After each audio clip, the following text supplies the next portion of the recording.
Olá, amigos do canal, sejam bem-vindos para o vídeo de hoje, em que vou falar novamente sobre o manejo de bacterioses no tomate, e hoje eu vou abordar sobre o uso dos cúpricos. Falei lá no vídeo anterior, um vídeo que a gente falou aqui sobre o manejo de bacterioses, estenfílio, septória, e falei lá dos cúpricos. Os cúpricos são muito importantes nas medidas de manejo. Hoje a gente vai avançar aquelas informações e vamos falar aí sobre os cúpricos, diferença entre os produtos e como você pode agregar no manejo. Estou aqui na unidade experimental do IPACER e vou mostrar aqui alguns experimentos que nós temos com tomate, tanto industrial quanto mesa, e práticas de manejo que nós adotamos. Se você não é inscrito aqui no Horta Online, se inscreva, deixe seu like na confiança que o vídeo será excelente. E após a vinheta, confira o vídeo de hoje.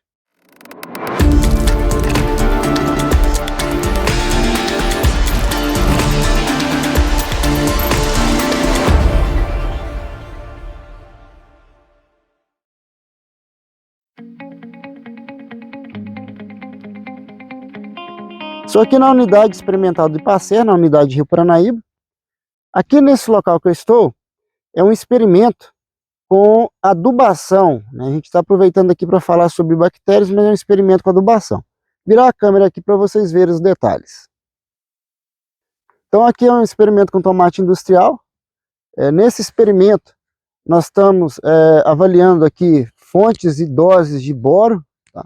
Calibrando dose de boro para uma variedade nova, e bastante exigente.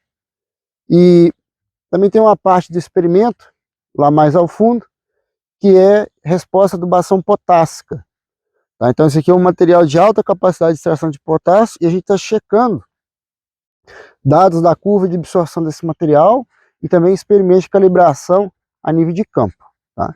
Então aqui um tomate que ele foi plantado no início de abril, nós estamos aqui no início de maio, então ele está com mais ou menos 30 dias, tá? Indo para 30 dias, e é um tomate que teve um volume considerável de chuvas. Tá? Esse tomate aqui, ele deve ter pegado aí seus 180 milímetros de chuva, algumas chuvas de alto volume, e a gente observa que a planta está muito, muito limpa, né? Veja aqui como que a planta é 100% sem doenças, né? Ainda que o solo aqui foi de preparo convencional. No vídeo anterior eu falei que o preparo convencional, a folha suja de solo, olha aqui, folhas sujas de solo, isso daqui seria uma condição ruim, mas mesmo assim aqui está limpo, né? Não tem problema de bactéria. E por que que não tem esse problema aqui? Então a gente comentou no vídeo anterior que isso aqui seria uma condição ruim. Mas recordando, lá no vídeo anterior eu falei bastante sobre a questão de você escolher a variedade correta. Esta variedade aqui é uma variedade que tolera muito bem a condição de estresse por calor, excesso de chuva, um material muito tolerância. Aqui tem um outro detalhe importante. Lá naquele vídeo anterior, onde eu gravei, a altitude local era em torno de 950 metros, enquanto que aqui ao redor de 1.100 metros. E o que isso muda? Muda muito, né? Tô de blusa aqui hoje. A temperatura mais baixa, ela concorre favoravelmente para o manejo da bactéria. Então, se você quer cultivar nas épocas de mais chuva, né? Recordando lá do vídeo, você precisa de procurar regiões de altitude mais alta aí para quem trabalha com tomate. Daqui a pouquinho a gente vai mostrar também uma prática muito importante que é relacionada às coberturas de solo. Mas observe assim que você ter o híbrido correto, a altitude do local, e aqui também era um solo muito estruturado, com boa drenagem, então ele suporta bem o volume de chuvas, tá? Então isso aí também é muito importante para que a gente consiga, de fato, ter um melhor manejo de bactéria. Aqui no caso desse cultivo, nós estamos fazendo, né, a aplicação do nitrogênio de uma forma muito escalonada, para não ter picos de disponibilidade para a planta, e com isso a gente conseguir ter aí uma planta bem nutrida, sem excessos de nitrogênio. Vou virar a câmera novamente para mostrar aqui um outro experimento. Aqui é um experimento em que a gente vai ser testado mais do meio para o final do ciclo, maturadores, né? Produtos cuja proposta é uniformizar a maturação do tomate e com isso você ganhar na qualidade industrial. Tá? Então aqui as parcelas aí sendo estabelecidas e lá na fase de frutificação e enchimento de frutos a gente vai ter aí essas aplicações. E veja, né, que o tomate também aqui, ó, ele está com mais ou menos aí uma semana, 10 dias transplantados e as folhas todas limpas. E para que eu estou mostrando isso aqui? Aqui vem o terceiro ponto importante. Eu tenho que ter mudas com muita sanidade. Muitas vezes as bactérias podem vir do viveiro, né? Então, às vezes o viveiro tem uma região muito quente, muito úmida, está num período chuvoso, que está fazendo mudas, né? E aí pode ter inóculo lá no viveiro. Então, precisa ter a semente sadia, para o viveirista conseguir estabelecer bem a planta, bom controle fitossanitário lá no viveiro, o que envolve muita gestão da irrigação, e que é difícil, né? Já que no viveiro você precisa de fazer irrigações mais constantes, e as pulverizações.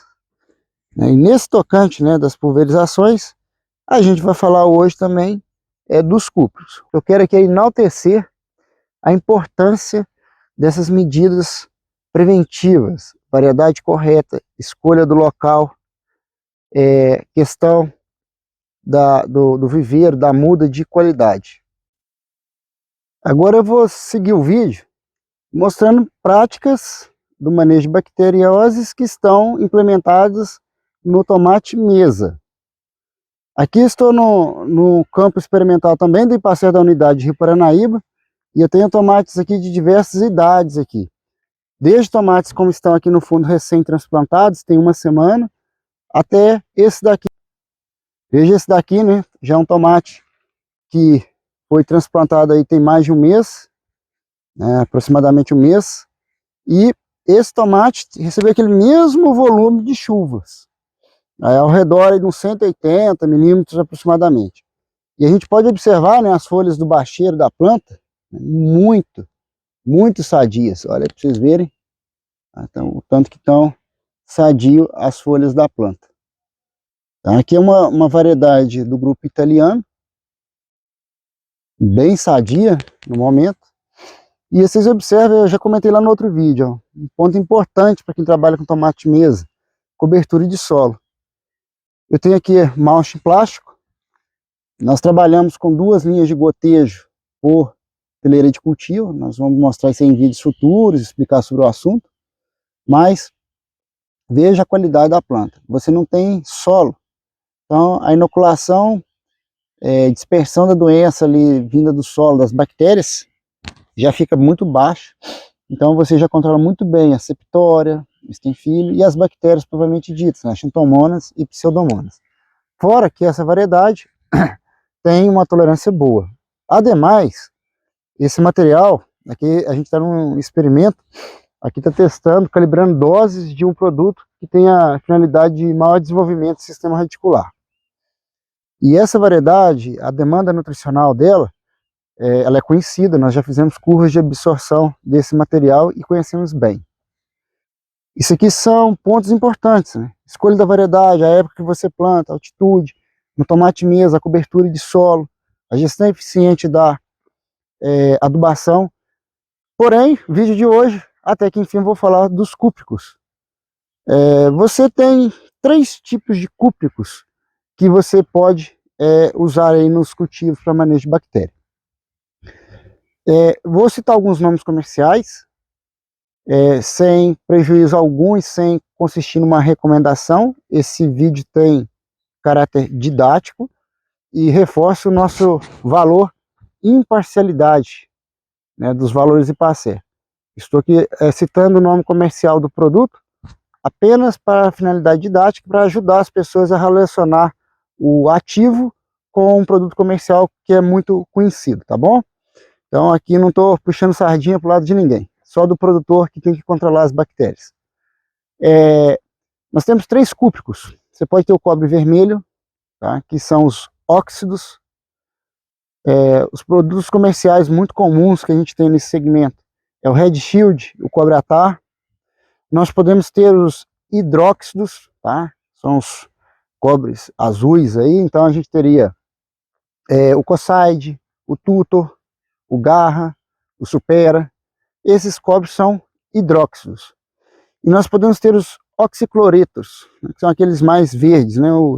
A gente tem o principal deles aí, que é o Recop, muito conhecido, muitos anos aí.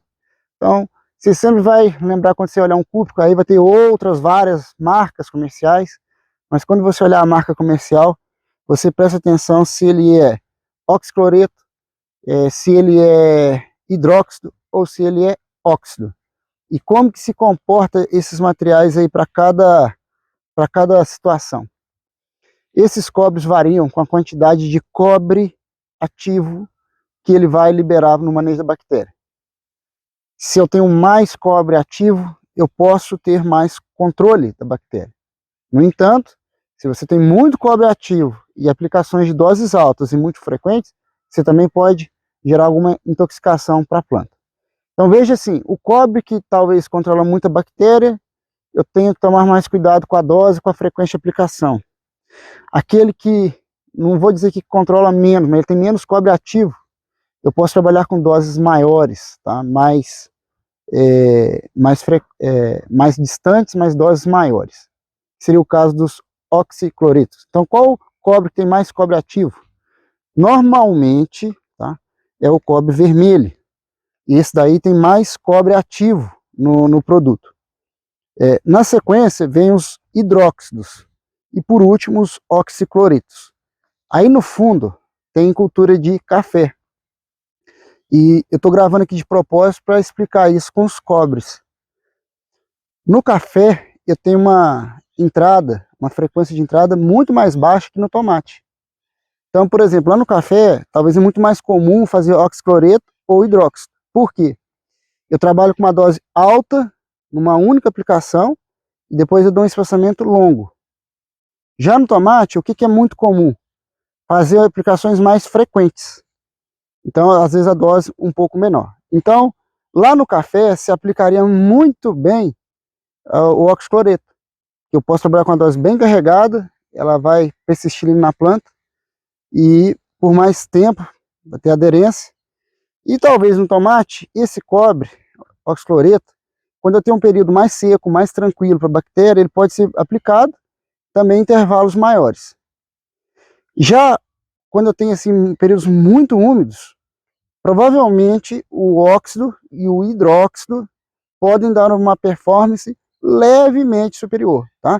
Então eu quero até enaltecer o que eu falei no último vídeo, que você escolher a variedade, a época de plantio, o ambiente de produção, a cobertura de solo, a nutrição, nós estamos falando de mais de 90% do controle da bactéria. E isso que eu estou falando do cobre agora, e outros produtos que eu citei lá, a gente está falando de 10, 15% no máximo, tá? Então, detalhes. Não estou aqui falando que existem gigantes diferenças entre o cobre, são sutis diferenças. Mas, quando eu tenho muita chuva, tendo a ter um controle levemente melhor com os cobres vermelho e hidróxido. E a gente faz muita combinação disso, né? Isso aí é típico, vários tomateiros experientes sabem disso, com mancozeb ou clorotalonil, porque a gente melhora a tenacidade, a persistência do produto na planta, tá? Conferindo mais controle. Obviamente que esses produtos devem ser aplicados preventivamente. Então, um cuidado especial que você tem que ter quando você está usando principalmente o óxido, que eu falei que ele tem mais cobre ativo. Se você tiver com aplicações muito frequentes, doses altas, quando você vier com outros produtos sistêmicos com base óleo, você pode ter fito. Então, cuidado com isso, tá? Ele te entrega, sim, um pouquinho mais de eficácia, mas pode te dar problema. Então, tenha cuidado aí com a frequência de aplicações, o que depende da idade da planta, da sensibilidade da variedade, tanto que está chovendo e lavando, tá? Então, cuidado com isso. Normalmente, a gente tem algumas regras práticas, que é assim, ó, você observa a sua vazão, vazões menores, com gotas mais finas, são mais efetivas. Aí quando você tem vazões mais baixas, né, você vai pensar mais ou menos entre 300 e 500 gramas de cobre, no caso óxido, né, o cobre vermelho, para cada 100 litros de vazão. Seria para você ajustar a dose. Quando você tem o hidróxido, tá, você vai usar alguma coisa entre 500 e 750 gramas para cada 100 litros de vazão. Ao passo que quando você tem o oxicloreto, você pode chegar a usar, tá, até 1 kg, 1,2 kg para cada 100 litros de vazão. Isso que eu falei, estou dizendo para tomate indústria, em que normalmente as vazões variam ali entre 150 e 250 litros por hectare. No tomate mesa, a gente pode ter muito variável as vazões, depende da região, mas vão variar aí de 300, 400 até 1.000 litros por hectare, tá? Então aquele produtor que trabalha aí com 400 litros por hectare, tá? Ele teria que usar aí no cobre vermelho entre 200 e 250 gramas, ele teria que usar aí no cobre, no hidróxido, entre 300 e 400, 450, e ele já teria que usar no oxicloreto alguma coisa ali perto de 500, 600 gramas para cada 100 litros de vazão. Então, os cúpricos têm essa diferença de eficácia, sutil, volto a dizer. Nossas pesquisas internas, várias que nós já fizemos, a gente via essa sutileza. Porém, quando a gente usa os 3 cobres aqui na estação, talvez num período que pega muita chuva, use algumas aplicações do óxido. Mais corriqueiramente, a gente usa o hidróxido e o oxicloreto, tá? Então, ele me dá um pouco mais de eficácia, o óxido e o hidróxido, tendo um pouco mais de atenção com a dose que você vai aplicar. Já o oxicloreto, eu posso trabalhar com doses maiores, me gerando mais residual, tá? Mas talvez em períodos muito úmidos, ele me entrega um pouquinho menos de íons cobre ativo. A mistura com o mancozeb é muito interessante, ou clorotalonil, melhora a persistência. Colocar espalhante também é muito importante para você ganhar em performance desses produtos. E quem trabalha com tomate envarado, eu já trabalhei muito com essa cultura, trabalho muito com ela ainda. Assim, é muito tradicional altos volumes de calda. Foque em gotas finas, mas volume de calda mais ajustado. A gente pulveriza aqui na nossa estação experimental, esse tomate que vai estar adulto, está sendo pulverizado entre 300 e no máximo 400 litros por hectare. Então, nessa fase que aquele tomate estava bem pequeno, a gente está gastando 100, 120 litros por hectare. Ah, você vai estar pulverizando mal? Não. O que a gente tem? A gente tem cobertura de ambos os lados da planta e bicos com gota bastante fina, que faz uma pulverização muito caprichada, sem você ter aquele efeito de lavagem, avalanche na folha, permitindo aí uma melhor aderência do produto que você aplica, tá bom? Então, são algumas dicas aí para reforçar sobre o manejo das bactérias nas culturas do tomate, tanto industrial quanto no tomate mesa. Coloque aí nos comentários qual outra dúvida que você tem sobre bactérias ou outras doenças no tomate, sobre nutrição. Interage conosco aqui no Horta Online, também lá no Instagram, leonardo.aquino.ipacer. E acompanhe nas redes sociais, bem em breve a gente vai ter, já está a inscrição sobre a imersão que nós vamos ter aqui na unidade experimental, dias 20 e 21 de agosto de 2025, sobre produção de tomate mesa, abordando vários aspectos, como manejo fitossanitário, que eu falei hoje, adubação, manejo de variedades, mulch, irrigação, fertirrigação, dentre outros. Então, venha participar conosco, ser um especialista no tomate, e não esqueça de compartilhar esse vídeo com seus amigos, para que mais pessoas manejem muito bem as bactérias aí no tomate. Um abraço a todos e até o próximo vídeo.